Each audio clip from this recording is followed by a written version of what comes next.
Welcome to the M2 Podcast. I'm your host, Michael Anthony. My co-host right here is JK Heath, Kyle Heath. How's it going, dude? How you been? This is the show where we cover all gaming industry related news, but today's episode is more of like a special of what we learned at the last year, kind of reflecting on the past year. And as you can see, we're decked out for the holiday season because it is obviously we're December. We're not far away from the holidays, not far away from the new year. And yeah, so Kyle, you want to tell the people what we got planned? You want to tell them what you've been up to the last like Yeah, week? dude. You have to understand, ladies and gentlemen, this is indeed the last episode of the year. So it's only It is fitting, I think, that we won't see you guys again before the true. holidays. So like we gotta get the sweaters on. Get We rep. gotta make it holiday cheer. It's crazy too, because like I just like Christmas is what like 2 weeks away, and I'm just like it just doesn't feel like it. It's wild, man. Yeah, dude. Does not feel like the holidays. I feel like I don't see maybe because I'm just like so heads down with work and stuff and like what all is going on that I just haven't really seen much Christmas stuff. But again, that is me working from home and then having to do so much stuff. So Oh yeah. craziness so far this month. But yeah, it should slow down kind of next week and then going into the holidays will be pretty good. But this week the games I played, it was really just I think for the most part it was really just like Call of Duty. I was playing some more of the zombies, but I also hopped into some of the new Warzone stuff with Warzone Resurgence. Hmm. So it's like a new mode. It's what's nice is like this Resurgence mode is kind of like a I don't know if you played it, but it's sort of like a kind of a respawn mode with Warzone where it's like it's a smaller map. It's a much more fast paced game, and it's like a more fast paced version, but you get like certain respawns. And then after a certain point in the match, if your squad gets either fully eliminated or, after a certain point, respawns are disabled and you have to like buy people back and it gets more intense, but essentially gives Pretty you cool. it gives you kind of like your team sort of like a grace period kind of throughout most of the beginning. And this zone, of course, gets smaller and smaller. And it's a much faster paced war zone with respawning for the first like section. So it's pretty interesting. And it's like kind of it's a different take of Warzone that I prefer over like standard Warzone. So yeah, it was fun. We won. Played with some of the boys. We won a couple games. Felt good. Felt pretty Heck yeah, good. man. So yeah, I mean that was. I don't know, but yeah, it's. I don't know, especially right now. Like, I definitely over kind of this break and we're off. I certainly hope to play some catch up on some single player stuff. But especially, I don't know, just right now, it's just been a lot of like just playing some stuff with the boys because more people I guess are available right now. So it's a lot of that. Yeah, I don't know. But yeah, that's good. That's a good point. A lot of the times around the holidays, you get some people that they're not working, they got some time off, so you actually get to like see them, you know, or yeah, like just their business or like whatever industry they're in slows down. I feel like everybody's industry slows down around this time, except for like logistics yeah, and and sales. yeah. Like No, those people, like retail sales, like they're ruined right now. yeah, it's the worst time Um, of year. yeah, Yeah, it's pretty brutal. it's very true though, man. Especially towards the end of the year. Like, I know that last week is going to be a lot of the last week especially is going to be pretty slow. I'm sure for at least my side of things. So, Oh, mine um, too, dude. I got like half a week next week, I think.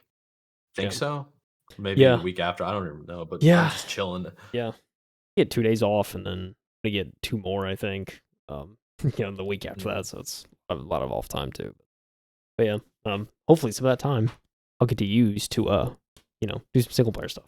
So excited about Heck yeah, that. man. But yeah, I'm excited for you. yeah, it'll be good to get in that and get some time off, especially like from the show. I mean, it's gonna, since we're not doing it, the next little bit, it's gonna free up a night, I think, for both of us. So it's kind of just like, all right, Yeah. It will definitely help out with us being Canes fans. We'll actually get to yeah, watch the games. Because sometimes we're recording on nights where the games are happening and then we like join up third period. yeah, And depending on how well the Canes are doing, we're just like, do we stay? Do we yeah. not? I mean, I could talk about the Canes all day if I wanted I to. mean, look, Mike. Like the thing about the Canes, though, it's like how many out of the last like 6 or 7, we've won like what 1 or 2. Like it's just been Yeah, rough out it's here, really man. bad. So they won the last game they just won. They play Thursday. So we're recording on Wednesday for people that aren't aware. They won on Tuesday and then they lost 4 in a row before then. So Jeez. it's been rough. They lost the last game they lost. It was an away game and the team. This is what I love. Like esports needs to do this too because people are like really soft. I think like if a lot of people that have a bad performance at a tournament level and they'll just give up on the team and they won't try to fix it. But obviously, if they're contractually obligated like they are in real sports, like they No. stay. There's not much you can do about a full season. So those guys had a players only away locker room meeting to have like essentially a come to Jesus with each other Yeah. Okay. of Yeah. hey we're much better than this, get it together. And I love hearing about that. Not that like things are bad, I don't want them ever to have that, but just the mentality Yeah. of trying to fix something. I think that's inspiring Yeah. even if it doesn't work. I mean, it's good that the next game they played they won, but Yeah. it's like just good to see in sports, and I think you see that in esports too. Like people doing timeouts and going in the back room for like 15 Yeah. minutes. They're grouping together and they come out and just smash everybody. Yeah. No. I've seen that a couple of times. It's Yeah, it's like, like those. heck yeah, dude. It's almost like a halftime adjustment. It's kind of like you get that time to Exactly. go over Yeah. a little bit, and just game Yeah. plan. So It's like, yo, this yeah, is their game plan. This is what they're doing, and then they like give directions of which each individual person needs to do. There's yeah, a famous one. It's going to it was on CS:GO, and it was the coach. He got down, like he called a timeout, and he gathered his whole team around, like behind the table, and he got on the ground and started drawing out what to do. He drew out the map, and he told each one of his guys to go certain. They ended up winning. that's It was so wild. Yeah, sick. I'm jeez. I'm sure there's some people maybe listening that are big CS:GO fans. They know what I'm talking about. It was an entire series I watched on coaching when I was doing that for Halo Infinite. I was like trying to find people that are successful coaches and they make YouTube channels. So I was going and like checking out their stuff and trying to learn from them. Yeah, But that was very interesting stuff. But I digress a little bit. yeah. Um, Hey, that's what it is. Yeah, dude, we got a bit of a crazy episode. I think it'll be we did. maybe a little all over the place, but yeah, I mean, it's just yeah, there's not. I don't think there was like too much story wise. I mean, because Game Awards just happened, so it's kind of like it's like the week after Yeah. that. It's kind of just like, all right, I think we're like mellowing out with news, and it kind of gets a little quiet. But there's a couple things that happen which we will give updates on to some stories kind of throughout the year. But yeah, I mean, this episode is just going to be kind of a way to just highlight sort of a lot of I think the higher points of the stories we covered this year. I know we talked before the episode, Mike, about there's like certainly themes I think throughout this year, like probably positive and negative, whether it was like the year of the handheld, like you were saying, and like Yep. and all that, and kind of the amount of handhelds that came out this year. This is also, I would say, the year of the layoff. I mean, there were so many layoffs Yeah, this year, that's and a lot of economic correction, I think, around the industry. Which is it's unfortunate, and it's something we don't like seeing, but I think it was kind of just reality of the kind of the industry sort of leveling out from all the pandemic hiring. I'm sure it was probably part of it. But yeah, I I mean, so think so. there's certainly these and stuff like that, which we will cover at some point. I know I sort of have I put together kind of my what I felt were kind of the top 5 articles of the year that I thought were the most interesting, kind of most sort of either off the wall or just unexpected.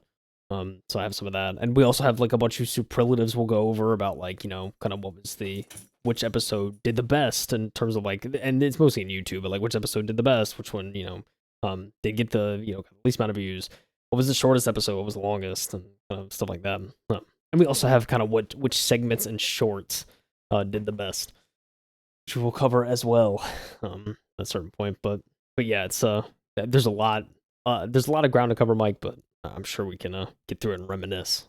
I'm gonna go down Yeah. memory lane a little bit. See Yeah, some and of I the think stuff. also what we should mention is like it's kind of a way to say thank you to the Yeah. people that listen. They're Oh yeah. like, because we are, this is still obviously a new thing. We're just keeping it going and like getting a good routine, I feel like. Yeah. And I think only from here things can get better. So, Yeah. And we'll even talk about I mean I think it's worth talking about some of the stuff we want to try and do next year. And oh yeah. because I certainly I know there's some things this year.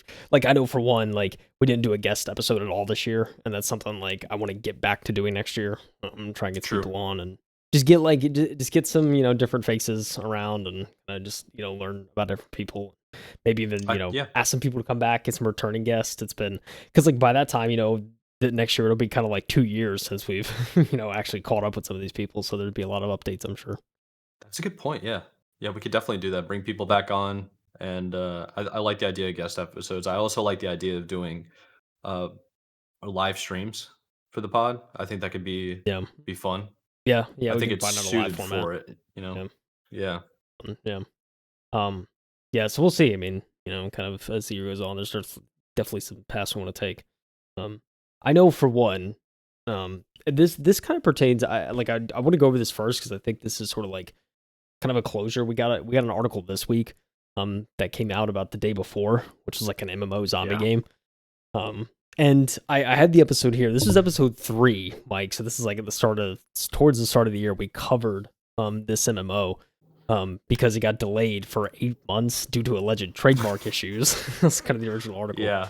Um, and at the time, I rewatched some of the segment, and at the time, I know both of us were kind of like, something doesn't add up, right? Like it seems like for a trademark to delay a game 8 months, it seems a little extreme. It seems like there's something else going on because we even I know I made the comment at one point about like, how does this like not like if you have a trademark issue, like how does this like come across your desk and then all of a sudden it's like the end of the world and it's like something that wasn't settled kind of at the Yeah. early stage of the development process, right? So yeah, I mean, we talk about some of that and kind of what's it was interesting kind of what was going on there. I know there's some gameplay footage that was released too, and kind of you and I watched some videos from around kind of the release when it actually came out this week of what people's thoughts were, and it was at the time it was like initially revealed. I think it was kind of supposed to be some like really cool like MMO and like Unreal Engine, and it was previewing these cool like technical enhancements, but yeah, needs to say though unfortunately this did not end well because there was No. there was a later article that came out. Forbes had this and a couple of other publications, but the actual developer of Day Before shut down 4 days after launching this title. Fantastic. I don't even know what it's an interesting thing. Yeah, I won't read the entire article, but essentially kind of the reception was they put out a statement, and so the developer, fantastic, whatever you want to say, fantastic, they put out a statement saying this was a tweet, by the way, just a random tweet on December 11th. They said, today we announce a closure of our studio. Unfortunately, the Day Before has failed financially and we lack the funds to continue. All income received is being used to pay off debts to our partners. That was like the first line of this, and it's like, and this they're saying, and like I read this statement, and I'm just, like immediately I was like when did this game come out? Because like I feel like this game like never came out, and they're sitting there saying that it failed financially, and it's like they almost imply that it's like, oh, it's been out for a year and it just flopped, but it's like it failed before it could even get out the gate. Like I don't like Yeah. it was very confusing. And yeah, they talk about we invested all our resources, our efforts, and to try and develop this, and because it was their first huge game, quote unquote, and yeah, it's it's like it's really interesting too because like they say all this and all that, and so I'm like my immediate thoughts were like when I heard this of like, okay, what like did this game come out, one, and two, how is the game actually? And from seeing videos and looking around the internet, it didn't take long for me to figure out that the game was literally like unfinished to an immense degree. It's just like It was very clear too, what off the videos we saw. yeah. It's just a completely different product than what was advertised. It was broken and just totally unfinished. And the worst part is they were charging $40 for this game.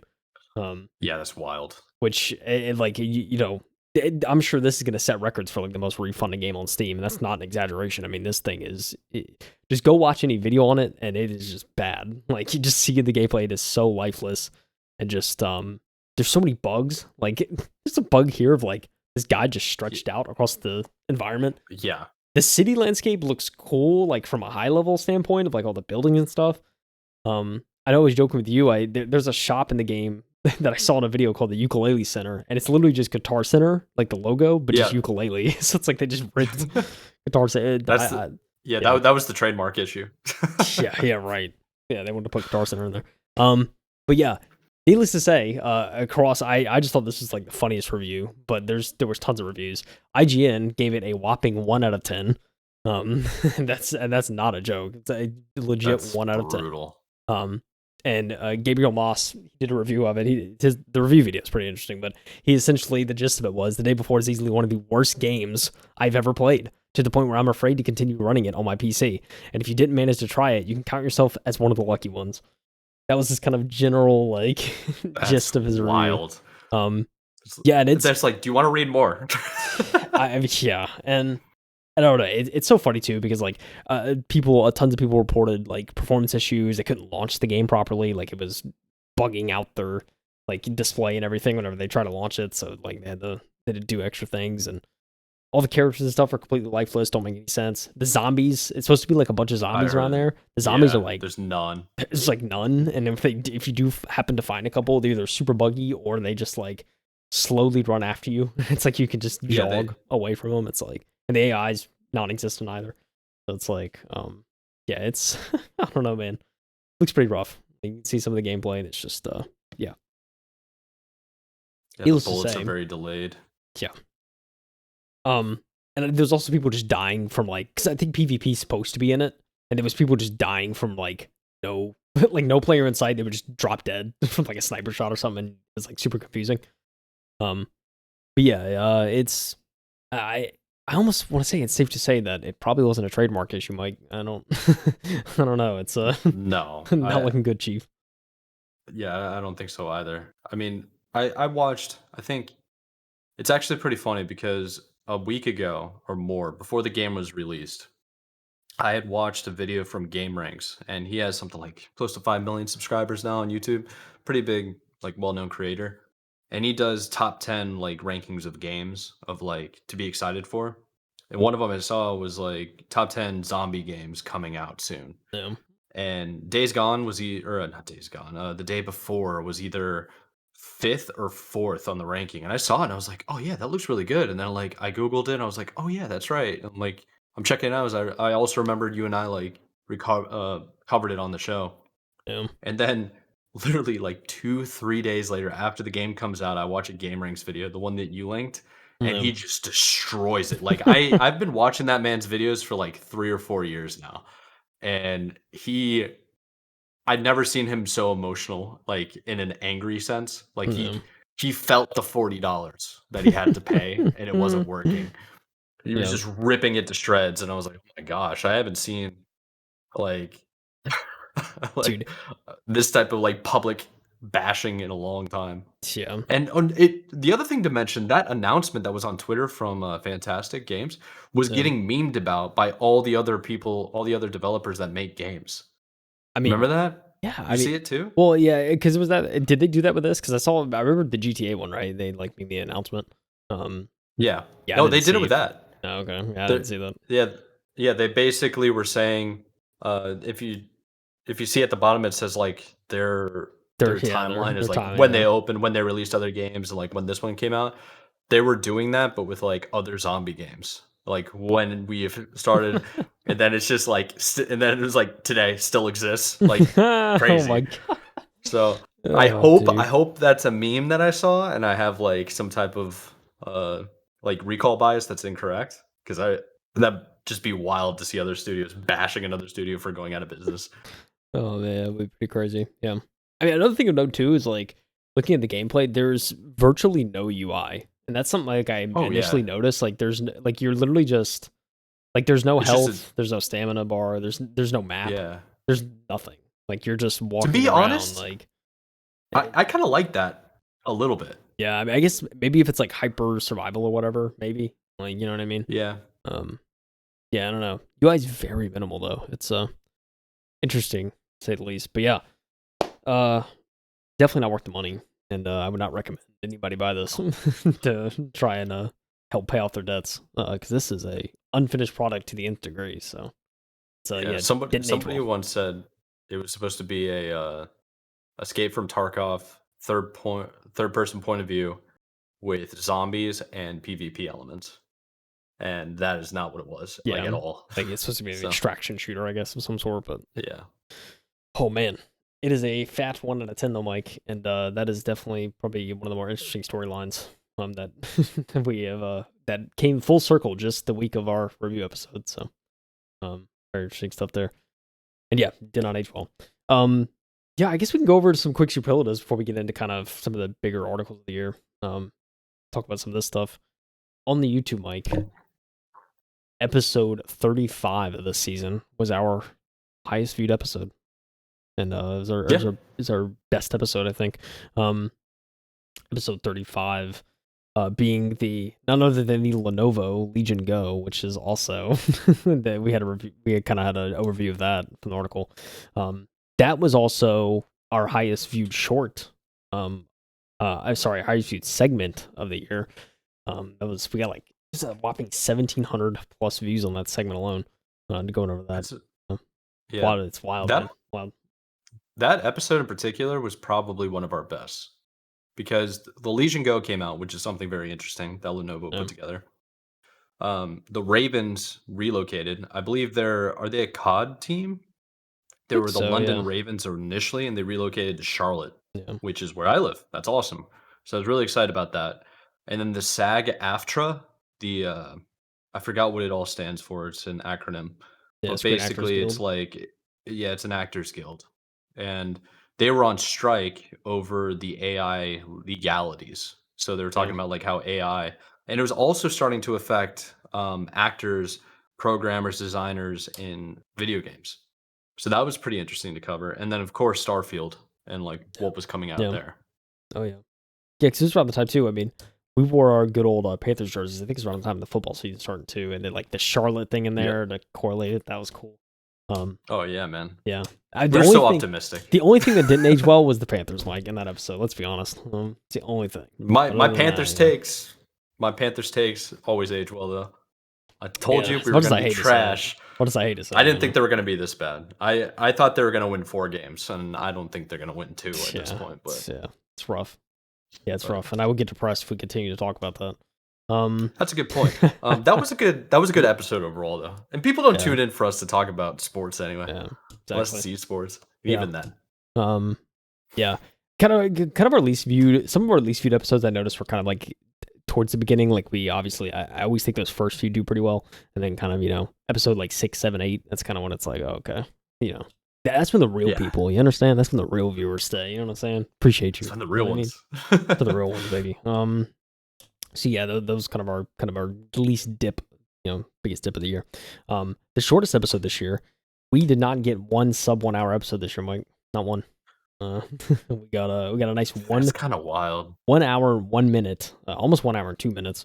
On episode 8, that was kind of our shortest, and then our longest episode was actually last week, episode 48, the Game Awards. That was nearly 2 hours, which, That one yeah, yeah, that one was pretty long. I wasn't expecting it to be that long. I was expecting about, like, an hour 15, an hour 20, but I think yeah, we just kept talking about everything and that we were excited about. yeah. So We always underestimate how much value we can provide. You know what I'm saying? Like how much content we 100%. can provide. Mm.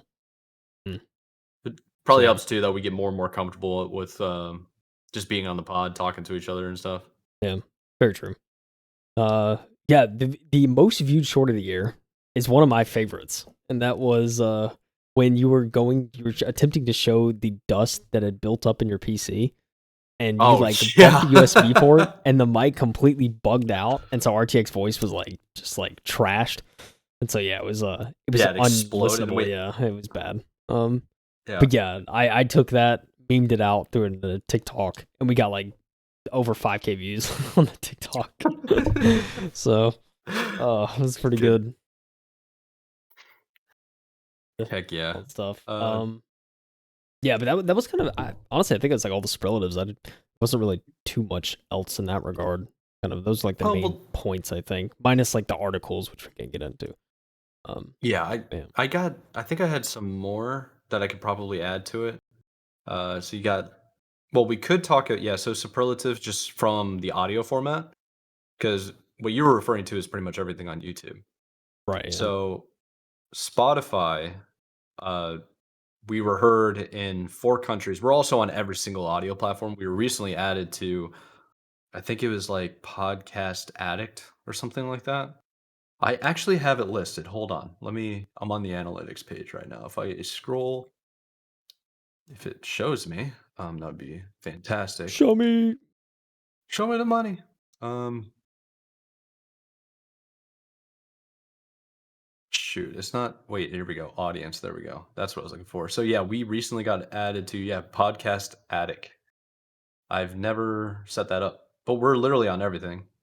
Um, it's pretty cool to see. Like people are actually starting to use TuneIn again. They found us on there, Oh, nice. and I was Okay. pretty surprised by that. Usually, most of our traffic comes through either Pandora, any web browser. Web browsers are super popular.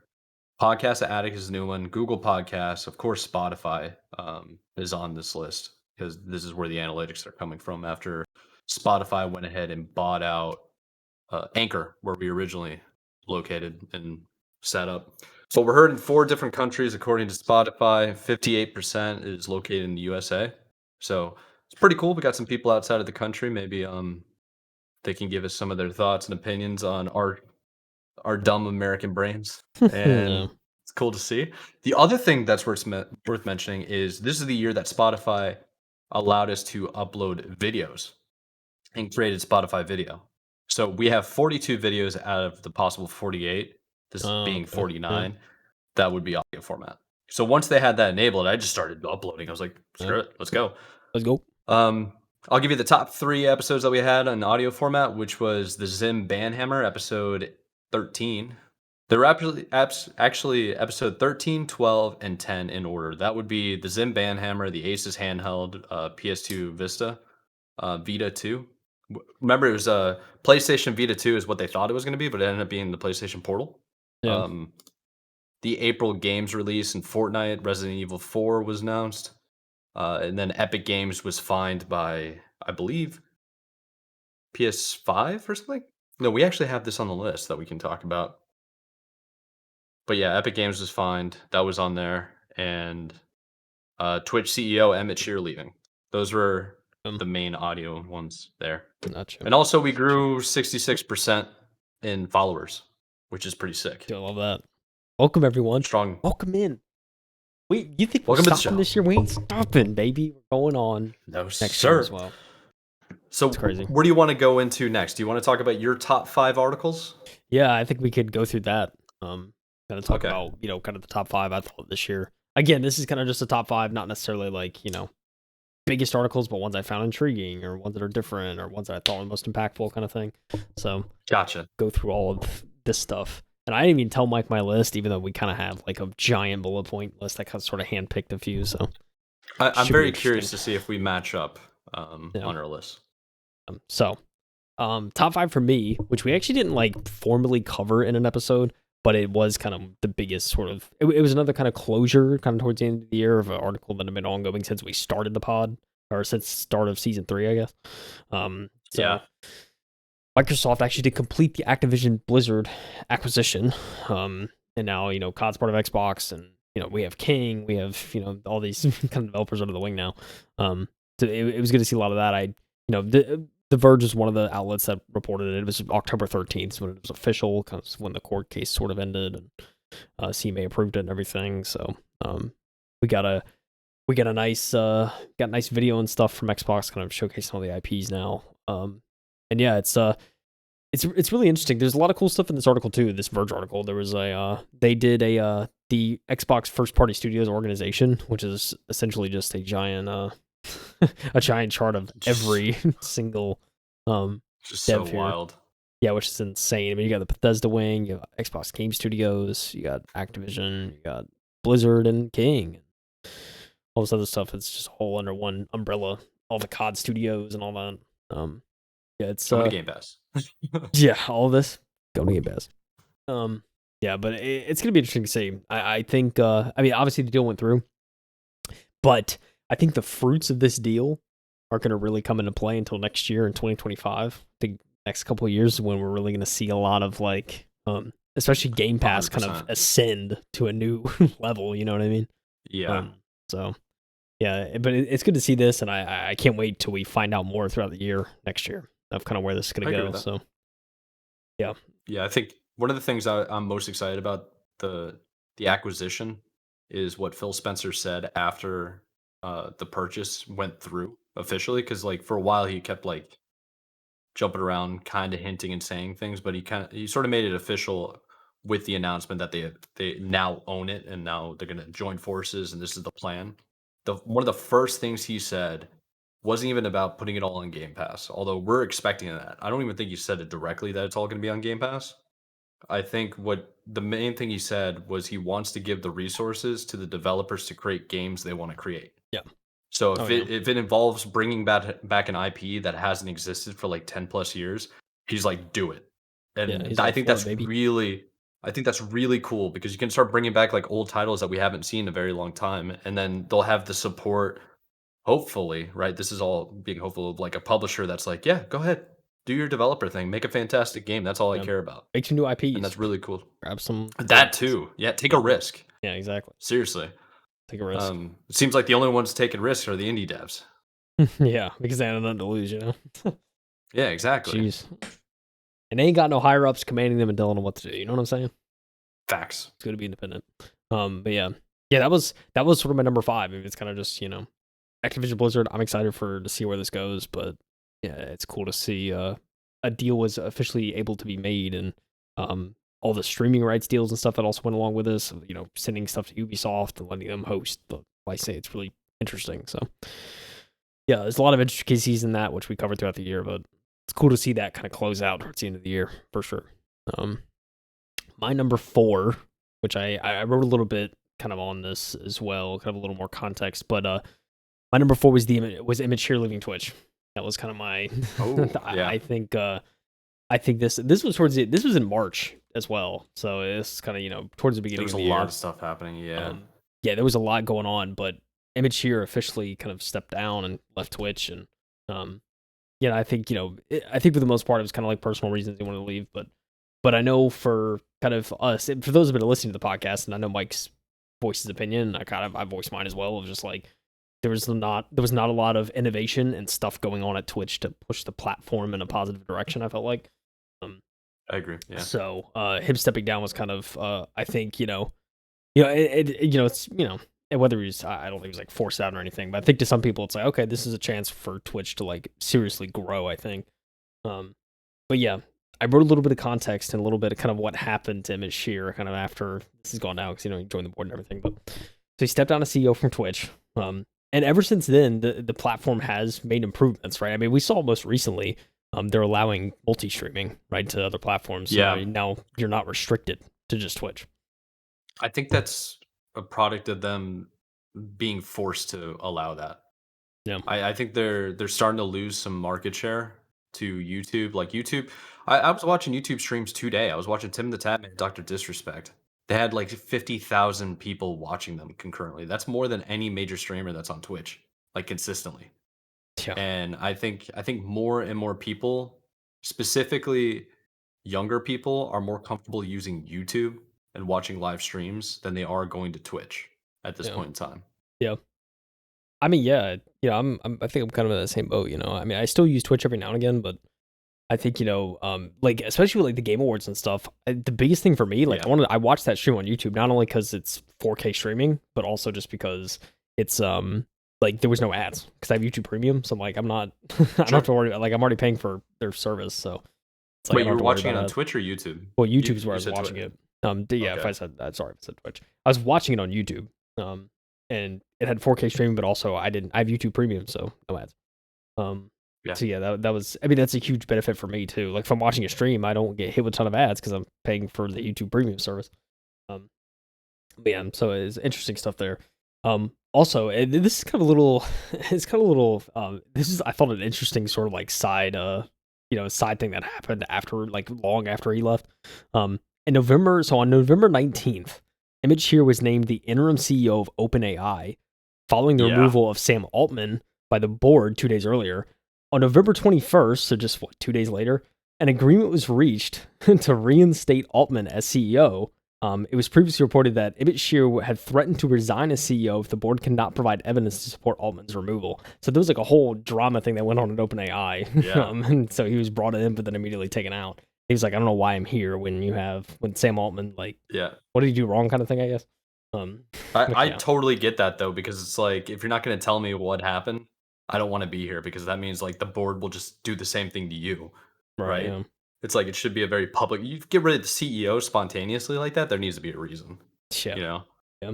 I also like I love the term of interim CEO. It's almost like a it So almost sounds like silly. like an NFL team. Like you have your I know. interim GM or your interim head coach because you fired the. So I thought that was a weird kind of. I thought it was kind of funny, but an interim CEO. It's interesting, but yeah. So yeah, kind of a little bit after Emmett Shear left, that was kind of a that was the last time I saw him in the news was for the OpenAI stuff. I think outside of that, he's been keeping pretty low as far as I know. Um, kind of just doing Yeah. on the board probably and giving suggestions, but he's not running the ship. And yeah, we're getting some more features now. I saw like I'm pretty sure it was that a while ago. I saw like Twitch stories and stuff like that now. So people are like posting like I don't know, they're going live stories and whatnot. I don't know how like much I really care for that or would use it, but I don't know. It's interesting. I guess. It's good they're trying Yeah. stuff. You know, it seemed like for the Yeah. longest time they weren't. Yeah. I feel like that those features are almost, you know, it's like, do you really need that? Are you trying to make Instagram now? Like No, they're starting to add, I don't know. It's good that they're finally doing something. Obviously, Emmett Shear leaving seems to have kicked something into high gear where they're like actually innovating, doing more things, which is good. But I don't know. I still feel like Twitch is on the decline, and it has been for yeah. quite a while. Takes a lot to run these services. They wouldn't be cutting the sub revenue, Mike. They were making a profit. You know what I'm saying? Like cutting back on Facts. what they're giving and stuff. I'm just saying. You like go for 75 to 50. It's crazy over there. They still got a lot to figure out. I know it's not cheap and all that, but hey, a step in the right direction. I think after Sheer step down. So interesting stuff there. I thought it was an interesting article. It's one that stood out to me. One that stood out to me. My number three, which we had mentioned briefly too before the podcast, was the ESRB facial recognition stuff that Yeah. that hit. This was also Your the birthday. birthday. It was a birthday episode too. Hey, you know what I'm saying? It's my birthday. Episode 29, and we covered this. The ESRB, they want to start using facial scanning technology to check people's ages. Just so wild. Which is why, yeah, I mean, which like hearing that out loud, it's like, whoa, it's crazy. Again, we reported this back in July. There has been no headway made with this. I don't even know if they've like brought it for approval or anything or whatnot, but I guess they still want to do it. But it's been pretty much radio silent. I feel like since this was proposed, I guess. So like nothing's kind of gone into effect, and who knows if anything will go into effect. But yeah, I mean, overall, it's very interesting stuff, but also kind of like I don't know, a little scary maybe. I don't know, maybe that's the that's what I describe it. It's weird. I feel like it's inevitable. I do, and I think I even said that in the episode, but I'm not comfortable with it yet. I think it'll take some time to get people okay with the fact that like, hey, they're gonna scan you now. I Yeah. mean, remember the Xbox Connect always on feature, and how people just straight up didn't buy the device, the first Xbox One. They're like, no, that has the Connect that is always running, and they proved it too. They pulled out like the infrared cameras, and it shows all the dots on the wall, and Yeah. like it's like Yeah. cool, it's motion sensor, it's awesome, whatever. But it's also using facial identification. If I remember correctly, you could like walk up in front and then be like Xbox turn on, and it would see your face and then sign in based on your profile. Yeah, it's Remember crazy. that? I think that's Oh. what it was. Yeah, I was trying to So remember. I can't remember, but um, yeah. I mean, it's interesting stuff. I mean, yeah, like I said, it could be the future at some point. It'll be interesting to see kind of how it's regulated. I'm sure there'll be regulations and stuff, but if it does actually go through, and I don't know. I mean, that's something we may hear more about next year, 2024. yeah. But yeah, at least I mean, this was certainly for me. I think the most kind of intriguing or interesting article when I was combing through everything. I'm just like, yeah, it's I still kind of read that title and I'm like it just doesn't seem real, I guess. But yeah, it's something they're looking into and something that could be the future of how you buy video games, I guess. So, crazy stuff, Mike. I don't know. It's incredible. Terrified of AI, Just But yeah, and I I will use it. say I'm impressed by Apple's like Face ID. Like it's pretty cool. I mean, I can't lie That's about that. true. Yeah. Google has one too, I'm sure, on their Android phones. I use ChatGPT. I've been using ChatGPT to troubleshoot. Yeah, Like I just showed you before we started recording.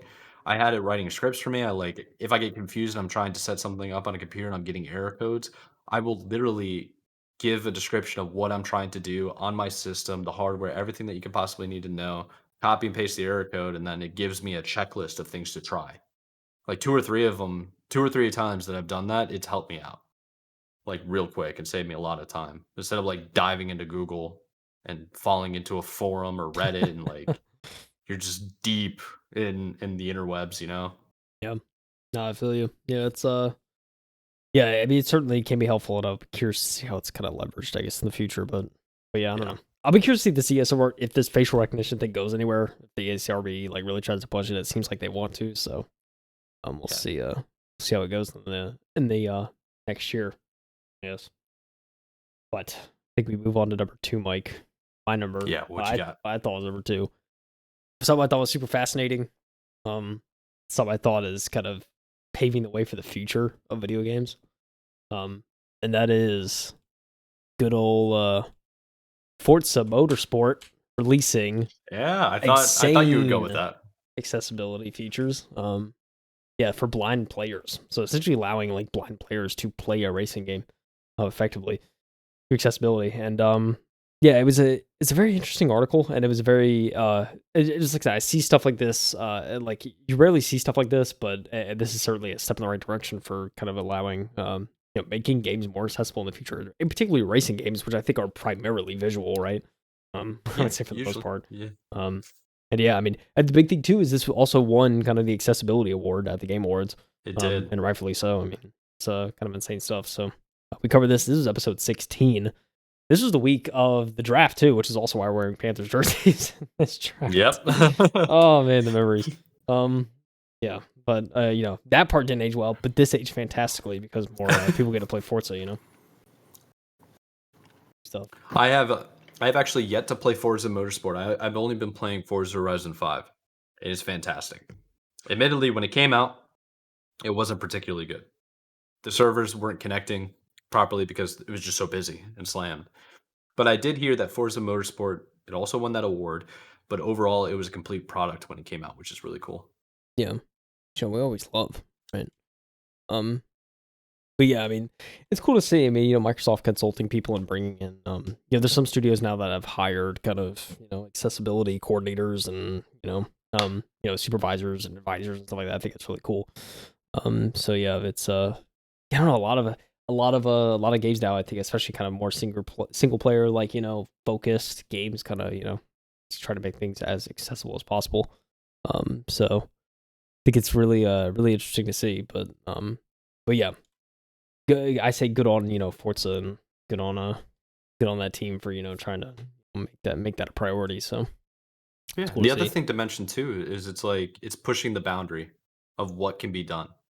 So it's like like Forza Horizon, not Forza Horizon, Forza being able to appeal and start working for people that are blind makes it like it's showing that it's possible even in a racing game where you primarily need to be able to like I feel like all games you should be able to see for the most part is how they're set up just by the nature of video games. But to see that you can still be blind and also play video games, it's like what else can be done? Like what's the future gonna show, you know? Um, Like how much augmented reality can we almost get to? yeah, It's like limitless, that's you know? that's for real. Um, yeah, but it's cool to see the other accessibility stuff too. I mean, there's some there's like you see like quadriplegic gamers that utilize the tubes and everything and like the breathing apparatuses, and it's really efficient. It works really well, and it's Oh like yeah. they Yeah. fry and like FPSs or Oh yeah. sometimes it's insane to me. Kind of that stuff. It's cool to see, but yeah, the world of accessibility is kind of increasing. I feel like and getting more, get more broad. Yes. So, I always think good for it that's to see. fantastic. Like Yeah, video gaming is for everybody. yeah. Video I games are mean, for everybody. dude, and And that's the thing is like I always love the tagline and like Phil. I think Phil said it or someone else said it. Of just like of when we all play like we all win or something like that. I probably yeah, butchered that, but you get the idea, right? It's something like like that. when more people could play, we all win kind of thing. So yeah, and that's just true. Like when especially when it comes to this kind of stuff, it's awesome to see. So yeah, but get more gamers, baby. More people on games, winning. I don't know. This is my second article, Mike. I think this is I think it's pretty up there. I Um, think it's yeah. perfect. What But you got number one? we went through this list kind of quick, but my number one, and I think one that one that surprised me the most, kind of stuck out. I certainly wasn't expecting it, but like in hindsight, it was like it may have been inevitable to happen. What was going on? But with the Activision Blizzard stuff going on, there's many court cases that went around, and a lot of documents being tossed, and thrown around to the courts, and encryption and securely transferring documents was not a priority. I feel like for some of these people. Oh, So are you referring to they tried to black it out with a marker and then you can still read through it? yeah, that was part of it, but also just the fact that a bunch of Microsoft's upcoming documentation for their upcoming releases on consoles, controllers, games, pretty much For like slide 10 decks, years. all got leaked. And so it's like you're Yeah. seeing all this original stuff. Now, again, some of the stuff may change, but hardware-wise, could be hearing some stuff about this next year, Mike, I think, for some of this, kind of the hardware stuff especially.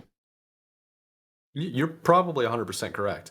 Now, it was so, dude, I actually loved it. And I mentioned it in the episode where somebody made a comment and it was so true, like how big of a gamer Phil Spencer is, the CEO of Xbox, that this Yeah. was going down. It was leaked. It was going viral on everywhere. Like all news articles, all news outlets were reporting on it, talking about Microsoft's next big thing for Xbox. Huge news, huge leak, right? Probably one of the biggest leaks I think of the last couple of years. Definitely bigger than the Grand Theft Auto one. And so the funny thing is, it's like people are like, "What's Phil Spencer doing?" And then they looked at his Xbox Live profile, and he was playing Starfield or Elden Ring or something. Yeah. It's like playing a game for like 3 hours. It was probably My man Starfield, just like, you know. yeah, he So, was just like, "I'm just gonna play games, man." yeah, bro, he's a gamer, man. And He then he plays made it. games. Yeah, and then he made a tweet. He's like, "Hey, yeah, those leaks are true. They're kind of outdated. Things are susceptible to change. Please temper your expectations." Then he just left it at that. Like, Yeah. didn't go after anybody. It wasn't like a lawsuit. It wasn't. Yeah. It was just like, yeah, it is what it is. Yeah, surely is what it is. But yeah, we are getting, dare I say, like a trash can looking Xbox. And I'm not saying by like it's a trash can, but it's modeled after the Apple Pro computer that literally looked like a trash can because it had like a hole in the center. Yeah. um, but yeah, I think it's it's codenamed Brooklyn. It's so crazy. I didn't even think I realized this at the time, and I'm sure we covered it. I just don't remember. But it's actually like supposed to be an all digital Xbox. Kind of going towards that diskless like era that we're entering. There's been rumors about that for a while now. Yeah. Yeah. So yeah, it's kind of where this is heading. New Wi-Fi technology, new Bluetooth technology, and all that. We have a controller. The controller is pretty insane. It's supposed to be like it's utilizing new Xbox technology, wireless 2. It's direct to cloud, which makes you think you could just connect it directly Yeah. to wherever it is. It'll be kind of enabled in that way to, I guess, connect directly to the server. Hopefully, give you a better connection. Just like to a TV and then back, and I don't know. Look, I'm not a networking expert. The point is, this controller, I think too, like design wise, it's like half white and black. At least the initial kind of default design looks pretty sick. Yeah, the D-pad looks pretty swift. Looks pretty nice. Yeah, it's modular thumbsticks too, which kind of it's for the series. Oh, I think it's yeah. Elite Series 2 or whatever, kind of that sort of thing. Always cool to see that. Yeah, it's got lift awake, which I don't know how I feel about that kind of stuff. I mean, there was a lot of like kind of new interesting features, kind of that. It does have rechargeable, swappable batteries. You gotta love that. Pretty cool. All that. So yeah. What's nice too though is that the new controller is supposed to have haptic feedback, which Xbox users have been wanting, I'm sure, and PS5 go all over that. PS5 love that haptic feedback. I heard it's really good, so it's cool to see that Xbox is finally getting on that with the console or a new controller. Have you not used any PlayStation controllers? Like PS4, I have, not PS5 though. Oh yeah, you got to get on that, man. Yeah. Next time you're in town, come over. We'll get you working on the PS5 Edge and just regular PS5 controller. I use them pretty frequently. Yeah. GTA 6 on the horizon. It's probably gonna be a year and a half from now. That may be a time for me to finally invest in a console because I don't know when that John is coming out on PC. You know what I'm saying, Mike? That's a good point. Yeah, I mean, we got over a year So maybe they can get the PC version up to stuff, and then we don't have to worry about that issue. Yeah, it's true. If I gotta wait a couple of days, we gotta wait a couple of days. I still am. I'm not sure even if campaign and multiplayer is going to launch at the same time. Yeah. And it may not. So It may strategically yeah, not too. It might not even be a technical thing. They're just like, I want you to play I the think story. I think it's going to be strategic. I Yeah. think so. But yeah, on top of a lot of Xbox stuff too, but we got full on details regarding their kind of their game releases too, like where Yeah, they it was were. like their entire business Uh, model. That's what it was. It's like the slide. They're basically slides from yeah, a presentation, probably at, I don't want to say like the executive level, but definitely some type of marketing level or like business development level. yeah, because this is like so. If we look at this chart here, yeah, and like I mentioned Game Awards. I'm surprised we didn't see any Xbox related hardware stuff, but I totally forgot like the timeline of when these are supposed to launch, and they had them.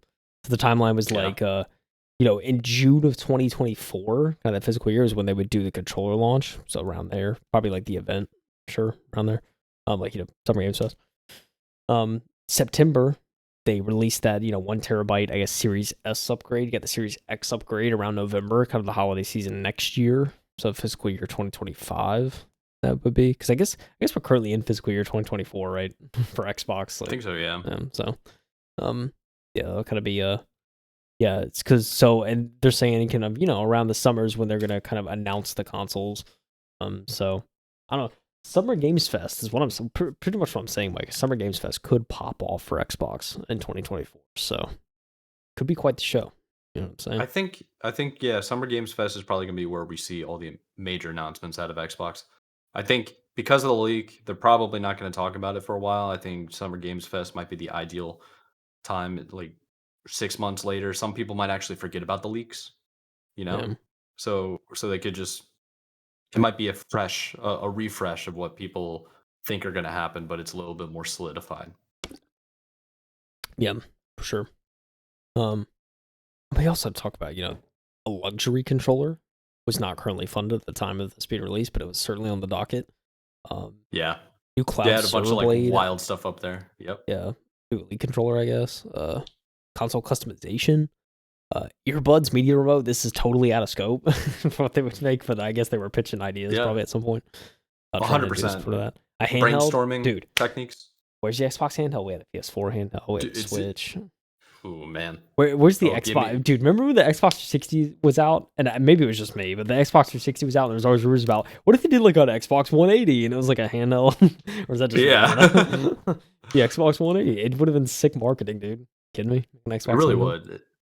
I think Xbox could definitely do it.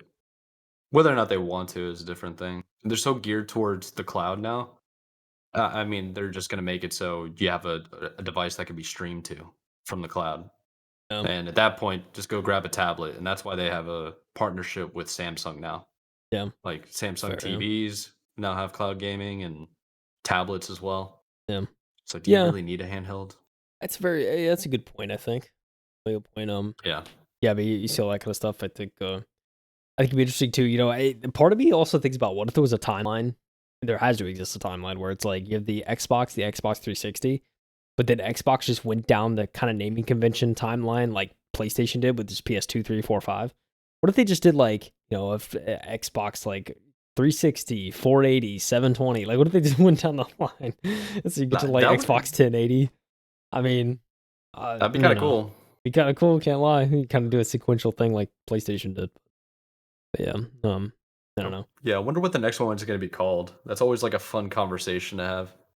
Like, what could it possibly be called?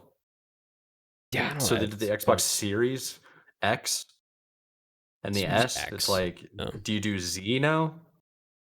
The Xbox Z? Yeah, Z? no. That's the thing is they change it up with every kind of iteration, which I mean, sure, I guess, but Yeah. Naming it the Xbox One was really frustrating though, because anytime I try to Google or like stuff when I was doing retro stuff for like the original Xbox, I would type in original Xbox, and then people also online call that the Xbox One the original Xbox. Like the first Xbox. It's like, no, no, no, no, no. I mean like 2001 Xbox. yeah. Help. Not Xbox One. Yeah, So no. Yeah, that's funny. I'm trying to find the actual one. Yeah. I mean, later on this episode, there's also we talked about, like I mentioned before, kind of some of the game leaks. The ZeniMax management forecast is what they called it, but it was kind of like where they were initially planning to release stuff. I'm assuming this was, I don't know, 2019 maybe. I guess that's kind of where this seems to be, where this timeline was originally written. But it's really funny because they talk about Doom Eternal was set to come in 2020. A new Elder Scrolls DLC, Fallout Wastelanders, Deathloop was said to be 2020. That was 2021, I think, when it came out. It was like a year yeah, behind. And then the funniest one, Starfield 2021. We just got that game 4 months ago. Talking about yeah. trying to release that in 2021. Redfall 2021. Just got that game and didn't age well. It's kind of butt. So it's like Kind of. It's considered one of the worst games of the year, believe it or not. Easily. Yeah, it's rough. Doom Eternal DLC was 2021. Ghostwire Tokyo. He had some others. Fallout Worlds, 76. I don't know. Indiana Jones game 2022. Mike, I haven't even heard anything on this game, Yeah, and it's 2024. Essentially, it's crazy, man. Isn't there a new Indiana Jones TV show coming out?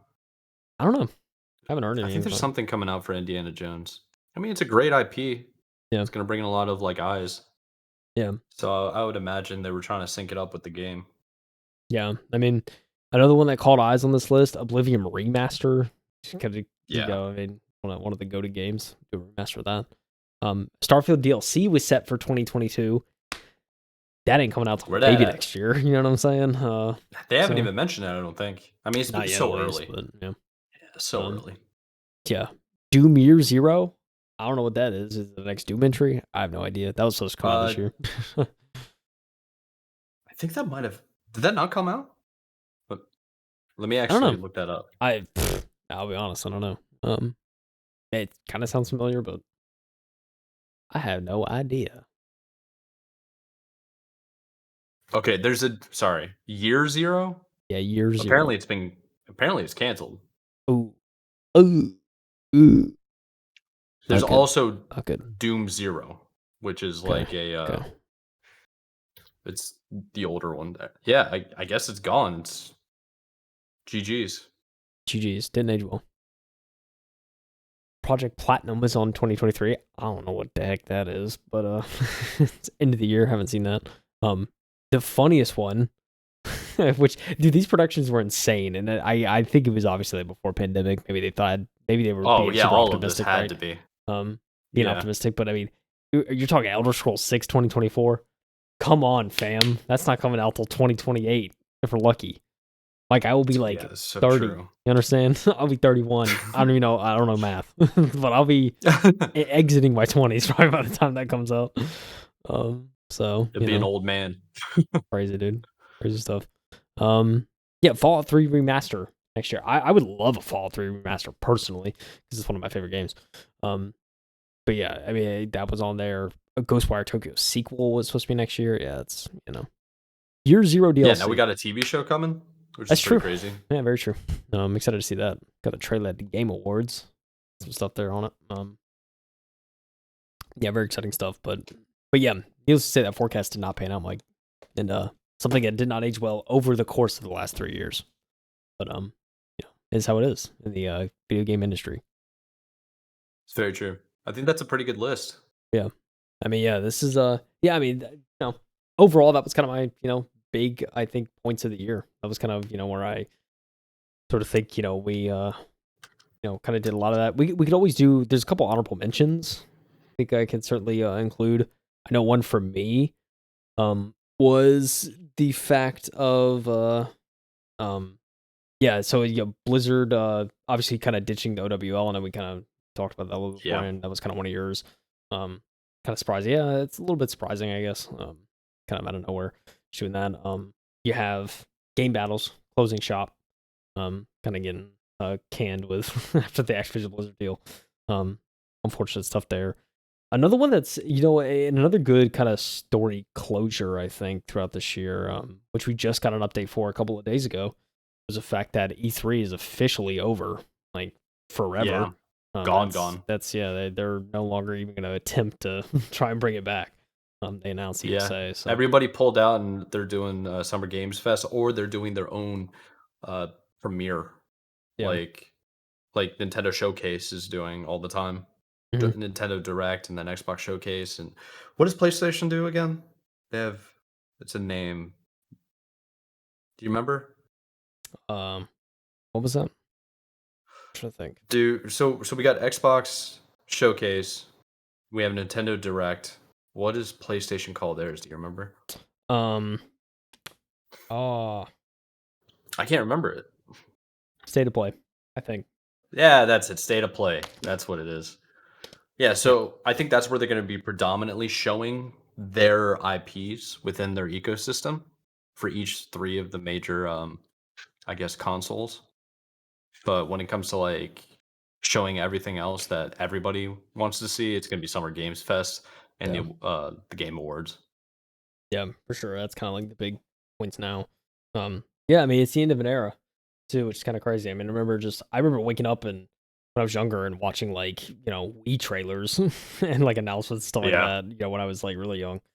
Um, so yeah, it's a little bit upsetting, but also I like that the Summer Games Fest is a thing, and I like how Jeff Keighley kind of is keeping it alive, in some aspect of like He's- having announcements and kind of a lot of stuff to discuss around the industry and have a place for people to show off their games and still have because I still love like I said I will forever love the showcases and kind of the spectacle that is these events. So I feel like it's never gonna like leave me, and I see a lot of like I do see a lot of like pessimistic stuff online, kind of criticizing these events and like sure there's like a ton of ads or maybe it's not as like, I don't maybe even it's think it's not as that like bad. yeah, I mean I don't know, Like, like and I know like, some people think that there's a lot of bias on like Jeff's side for like, how often he gives time to people kind of, way, whether that's like in their presentation or anything like that, but I don't know. I mean, yeah. I still think it's a great show. So I mean, that's just that's my opinion. But yeah, I don't know. I still enjoy seeing it. I think, and it seems like a I'm lot of right there people with are you. like, they're just like, oh, I don't like it. But yeah, I think it's cool. Very cool stuff. Good deal. E3, E3, yeah, E3 dying. That's rather unfortunate, but kind of just is what it is at this point. So, yeah, Yeah. I think it's kind of due though. It's unfortunate. I think we even talked about it's like without E3, what's going to be there, and then the answer became Summer Games Fest, yeah. It just and became more and the more obvious, right? Last like yeah 3 years. it just basically became E3 again, and I like it because Summer Games Fest seems a little bit more personable in a way Yeah, yeah, I think so too. from a viewing like standpoint, like just the perspective. But even then, we're a more digitalized world every day. So Yeah, maybe it just needed to change to something. Maybe even rebranding would have helped E3. But yeah, possibly. Yeah, whatever. it's yeah, it's hard to tell. Um, For sure. But yeah, yeah. I yes. mean, a couple other ones too. I mean, I know the Unity attempted to introduce those fees. Development did that They got development. All cooked. developers went crazy and they got cooked and reverted it. And that was funny and rather interesting. But yeah, it's yeah. Overall, an interesting year for news. I mean, we obviously, like I said, we didn't mention it, but there were a lot of layoffs across the industry. So Oh yeah. very unfortunate stuff to see. Hopefully, we hear less of that next year. That's definitely something I hope to see less of next year. But yeah, um, overall, Yeah. great games at least this year. I think that was the big thing is we got a lot of great games this year. So beat Yeah. I 2022. definitely think this was the makeup year from the year we lost Yeah, due to the I think so. pandemic. So all the games came out. That was really cool. I actually have. You'll be surprised to hear this from my list that I told you I did like basically not the articles in particular that were my, like, top 5 stories, but the overall themes throughout the year. Yeah. Uh, I don't even think I have one that matches yours, which is pretty interesting. Oh, okay, okay. I like this. So, I'll go through them relatively quick Okay, because it's really not much to it. Um, so what I got here, let me so the first one I got, and I'm just gonna go in a list in no particular order. okay, These are the okay. lists, I wrote them down, Oh not yeah. the list of, like, Yeah. what I think are the best. So the first one being Zim and Cronus getting banned, Yeah, that's a good one. and Yeah. yeah, Call of Duty and Rainbow Six Siege. both trolling their players that are hacking. Yeah. I Yeah, that's good. love That's good. that. I I love love that. that. That was really good. There was my next set of themes was the revival of various games from the previous year or in the past. And the 3 that came right off the top of my head was Battlefield 2042, which Yeah, I've been good, playing. yeah. Yep. Fantastic. Titanfall 2 had a massive comeback, if you remember that, for like a Oh, yeah, good yeah. month. Yeah, that Everybody was resurgence. playing Yep. that. And then the last one being Cyberpunk 2077, Oh, actually yeah. having consistent updates Yeah, it's and good. pretty much polished the game. So that would be my second theme. My third theme, which we did mention briefly, is like what I would title the year of the handhelds. Just I'm gonna list the ones that are here. I'm gonna Okay. first include Nintendo Switch OLED. That's just an upgraded Switch. It is what it is. Yep. But here's what you got. You got the Asus ROG Ally, the Valve Steam Deck, pretty much like the 5 different Neos tablets that came out. You have the Logitech G Cloud, you Yeah. have Razer Edge Wi-Fi, the Lenovo Legion Go, and the last one, and I'm kind of reaching, but it's the Sony Portal. Oh, yeah, PlayStation Portal. So Yeah. yeah, so that is yeah, it's been the year of the handhelds. Is what Yeah. I'm saying here. Yeah, I think you sent me the video of the PlayStation Portal on the plane, right? Like, I was using it on the plane. Yeah, And I was like, yeah, "Oh, okay, yes, that looks pretty good." yeah. Like, I didn't look into how they did it, but yeah. I've been diving deep into networking recently for like personal reasons, trying to get a gaming server working on the cloud. Yeah. So I've been like trying to figure out stuff, and I'm like learning a bunch of new stuff and like getting hints at stuff of how some of it works. I'm not an IT professional. I'm not a networking guru. I don't know what I'm doing, but some of the stuff I can kind of make assumptions on.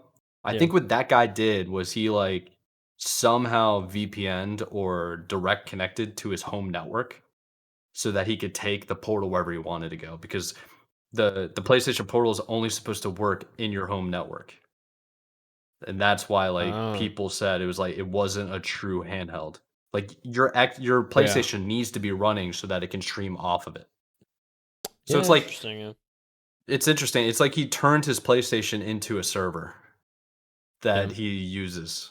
I thought that was really interesting. Makes you wonder how long the PlayStation can go without cycling power. Um, but whatever.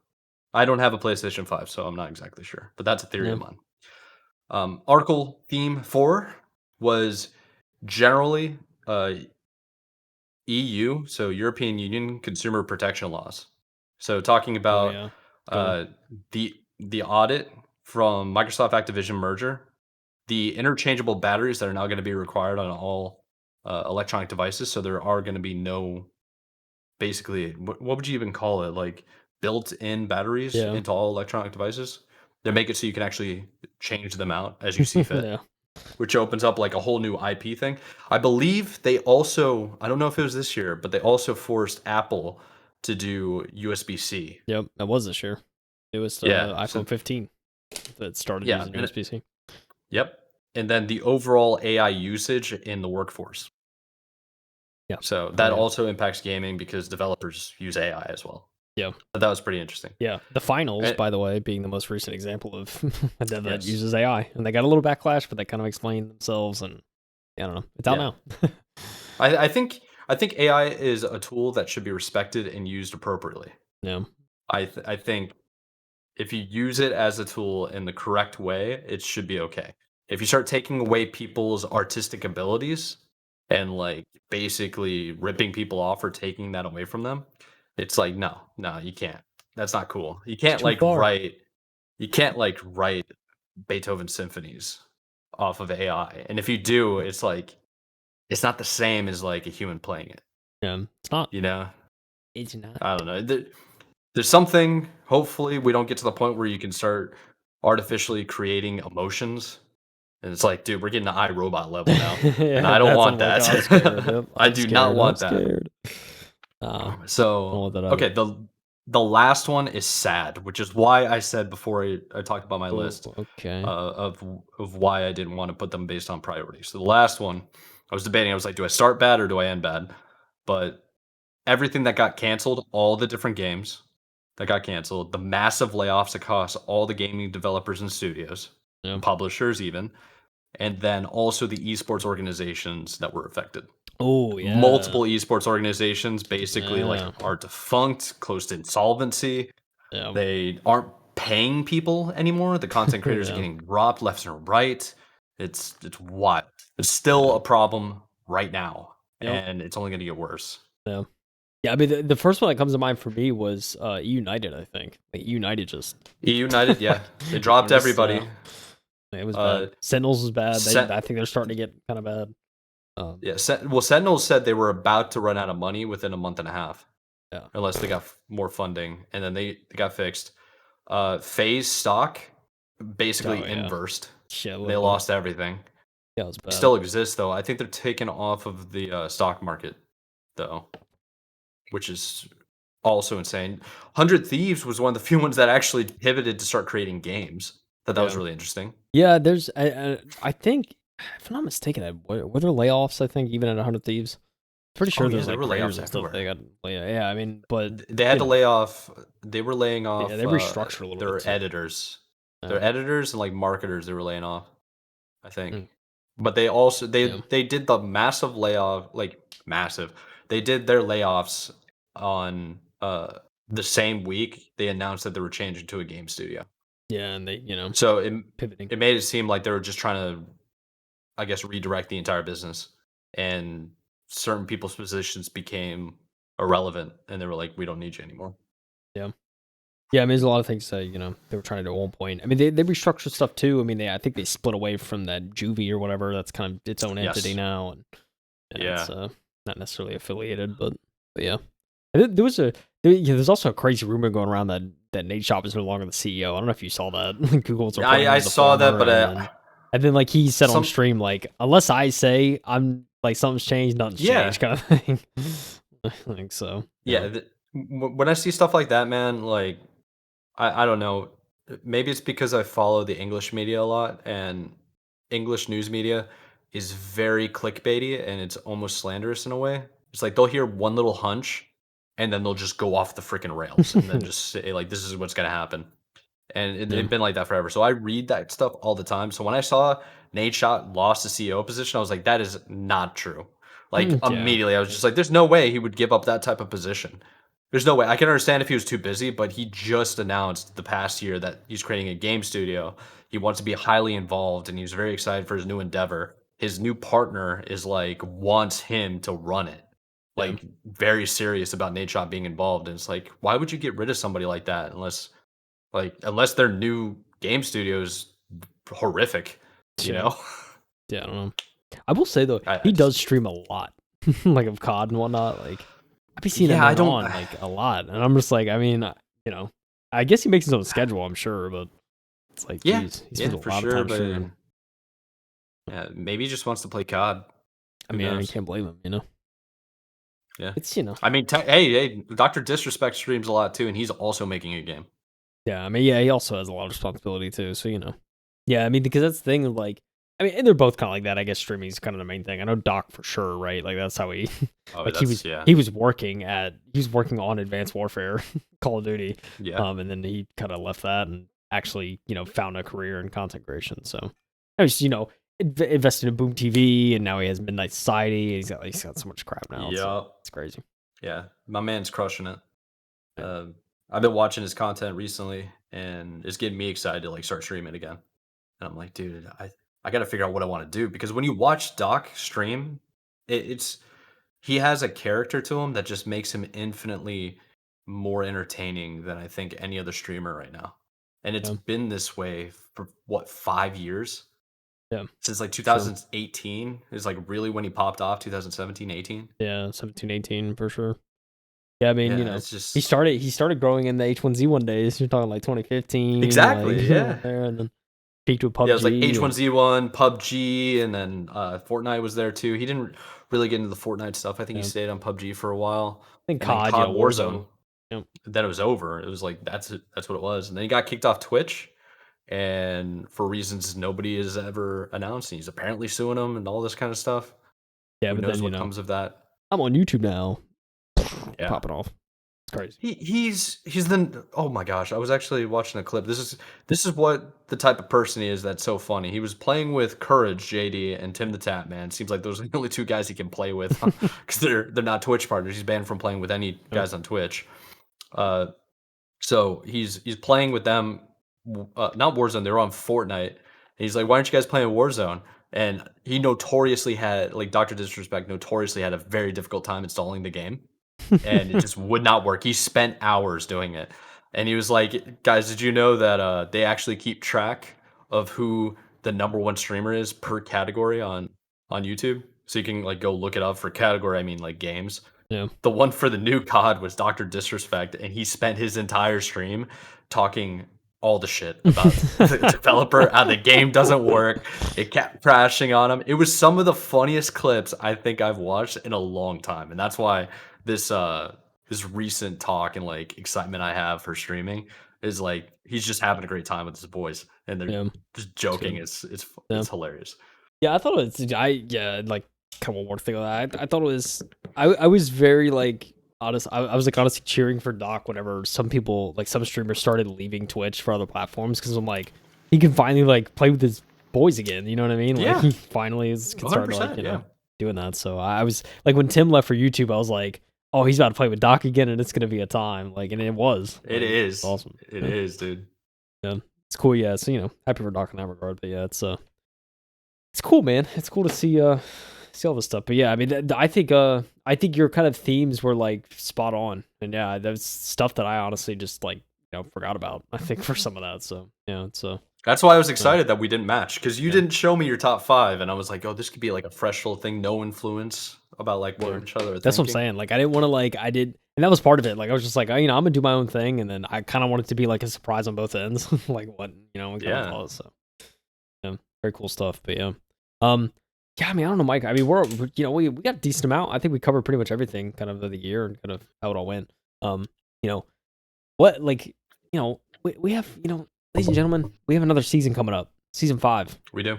I think next year like I said, I definitely want to try and do some guests again. I think that'd be sick. Absolutely, I agree Do with some that. guests on the show, and yeah, maybe at some point experiment with like the live streaming stuff, so you can maybe set that up and maybe try like a live episode, see kind of how that goes. I think that'd be pretty cool.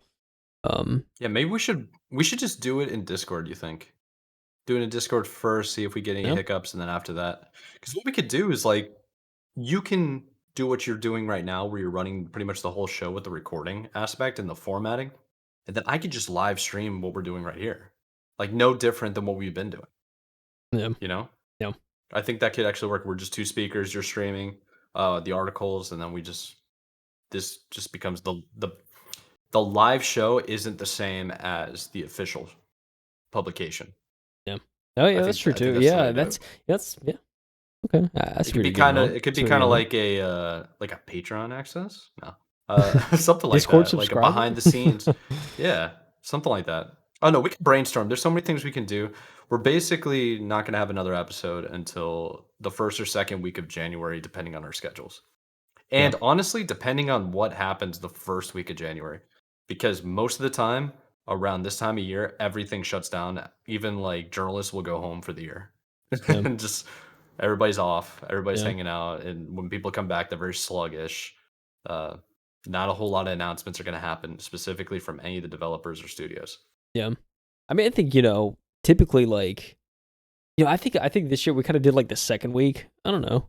We could. I mean, I don't want to announce anything on the spot, but potentially like maybe like January 12th around there would probably be a good time That's to what I was do the thinking. first one. Yeah, January 12th. That's what I'm thinking. I mean, for context, we did January 13th at Yeah, the start of the season. it's set lines. That gives us a month, right? I mean, Yeah. essentially, like, it's just kind And of we a can even month. brainstorm, maybe do a revitalization again. I really like what you did this season. I don't think we really need to change it unless Yeah, people hate it. yeah. I I mean, don't. yeah, and that's something we can talk offline for sure. Like meet up a couple Yeah. times, maybe throughout the off season, and kind of see if we want to change anything. Yeah. True. Kind of set some goals. So yeah, I mean, Yeah, I don't know. but I think in the meantime, Look yeah. forward to next year. I think it was a really good year, and like I said, I'll do this once a year. I mean, I have to thank Mike for letting me kind of join you on this come show on. because this was, this is 2 years now. We've been ongoing and it's been consistent. And, I don't know. It's cool to have something. I have something to kind of look forward to every week, which is awesome. So, It's it's a a lot of fun. perfect like midweek social hour between friends Yeah, it where is. we get to just kind of like dive into the stuff that normally, or like to be honest, we might miss if we weren't doing the show. Yeah. Oh yeah. So then we get to like just bounce ideas off of each other, get excited about new games, and yeah, I think it's pretty cool. Yeah. Match sweaters in a way. Saying. Yeah, I think too, like, for me, I want to try and like play some more indie stuff next year so I can have some more Oh, indie for sure, dude. experiences to talk about, kind of and get more familiarized with that side of things because, we always hype indie games up, and rightfully so. And I don't know, I want to play some as well. So, yeah. I want to be Yeah. better about that next year, It's kind of maybe a resolution. But yeah. Would somebody say a New Year's resolution? Yeah, I don't know. Fair. What do you think, Mike? You got anything you're looking forward to next year? Anything you want to maybe, you know, get into? Next year, I don't know about next year because I don't like waiting for the New Year's resolution. I have personal goals that I've already set for myself that I Yeah. plan on starting on Monday, and pretty much like Okay. starting this weekend, just getting into it. But I got a lot of things happening next year in a personal life matter. I'm going to be doing a little bit more traveling, so we're going to have to work out some stuff. We might miss a week or two, or you're going to have to do a solo show. Uh, See. we will work that out. Maybe that could be the day when we get a guest on. That would Yeah. probably we Ooh, could like we could start. dude. What if it's like a guest host? That'd be kind of cracked. I see. The thing is, Dude, like, I yo, don't know if we have don't do like. better than me though. That'd be kind of sick. I guess I guess episode would be kind of cool. I just don't know if we have like I don't know how much connections we have of like someone who's like maybe has tapped in or like is interested in gaming news. It's kind of hard to, at least I think in our kind of circle, at least in my circle, I don't really have anyone like that. But I don't know. Could be an idea. I I got like one or two people that would kind of be interested in doing it. Yeah. I have one person that's been asking me. One of my close friends I've known for years. He's just like, "Yo, when am I coming on the pod?" Yeah. We're just like, "Yeah, we got to work something out. We haven't had anybody on, so Yeah. we could bring him on. That Yeah. could be a good time." Yeah. It'd be cool to do But that. yeah, I mean, overall, I do. Yeah, I have people in mind, about who we can hit up for guest stuff. So definitely want to pursue some of that next year. So excited. I think we will, and go into some type of conventions or anything, to work through and get some actual like maybe industry related guests that we've never met Dude, before I like on the show. honestly a bucket list item for me would be to get like, a dev on of some sort, right? Whether it's like ND Yeah, or AAA and just kind of pick their brain. But I 100% think we can do that. I do like this aspect that we have right now where we did an entire season of establishing what we're trying to do, yeah, and now we can implement guests with that. I yeah, think that could be a really solid idea and possibly a unique idea yeah. for people.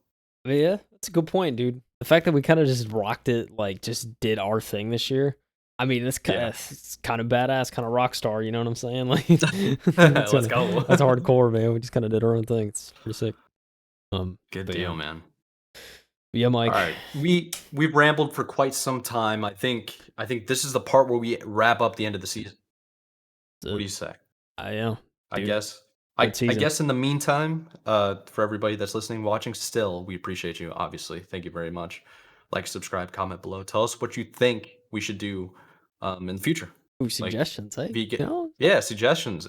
As little as like maybe you don't like the font or like I don't even know what to say. Color scheme, templates. Yeah, Let us know.